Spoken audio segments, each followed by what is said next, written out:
Hello, everyone, and welcome to today's lesson. Kindly note that this lesson is only for intermediate and advanced students. Therefore, if you are a beginner, I advise you to stop watching this video and check the ones that have to do with the beginner's level. So as you can see, today's lesson is about phrasal verbs. So let's start directly by explaining them. Before I give you the official definition of phrasal verbs, let's look at these examples. Pass away, look up to, and bring up. These are three well-known phrasal verbs in the English language.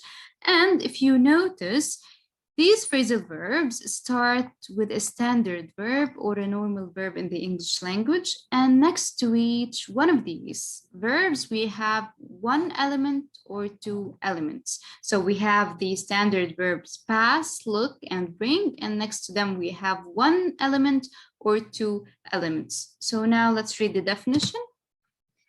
A phrasal verb is an idiomatic phrase consisting of a verb and another element, typically either an adverb or preposition. So as you can see, the other element is either an adverb or preposition, but this is not that important because the most important thing for you is to know how and when to use them, because phrasal verbs help you sound natural in English.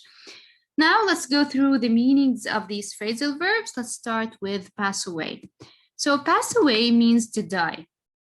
So instead of saying, for example, my father died, you can say my father passed away. Or instead of saying your father died, you can say your father passed away. So passed away is a polite way of saying that someone has died. So you have to choose your words carefully. Look up to means to respect or admire someone. For instance, I really look up to your uncle, so I really respect your uncle. And bring up means to raise a child or to bring up a child. Now that you know what a phrasal verb looks like, you have to differentiate between transitive and intransitive phrasal verbs. So first, if you notice, a transitive phrasal verb has a direct object, while an intransitive phrasal verb doesn't have a direct object. So they are opposite to each other. Let's look at the examples for further explanation. First, the phrasal verb look after means to take care of someone or something. So your dog is the object of this sentence. And if we remove this object, the sentence wouldn't make any sense. So I cannot say I will look after and stop the sentence because it's not clear. I will look after who? I need the object in this sentence. But if I go through this example or this phrasal verb eat out, let's eat out. Eat out means that we're gonna eat in a restaurant or somewhere out of the house. So there's no need to add an object or specify the place that we're going to because it's clear. So we can just say let's eat out without mentioning the word restaurant. So in addition to recognizing whether a phrasal verb is transitive or intransitive, you have to differentiate between separable and inseparable phrasal verbs.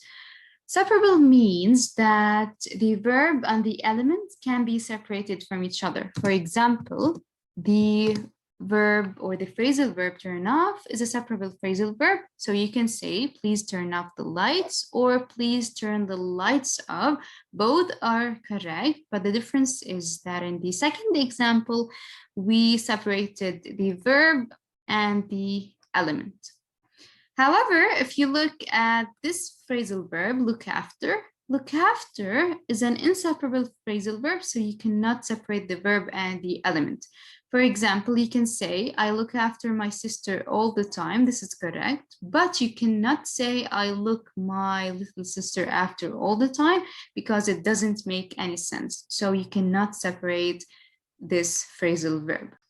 I want you to know that there are no specific rules that we can follow to know whether the phrasal verb is transitive, intransitive, separable, or inseparable. You just have to practice using phrasal verbs and you can figure this out on your own. Now, let's go through some extra examples.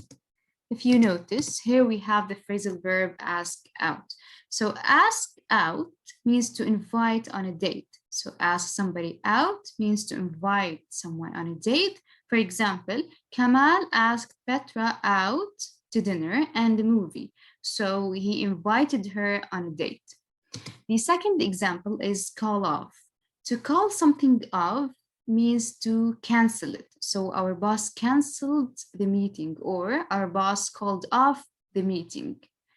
Thank you for watching.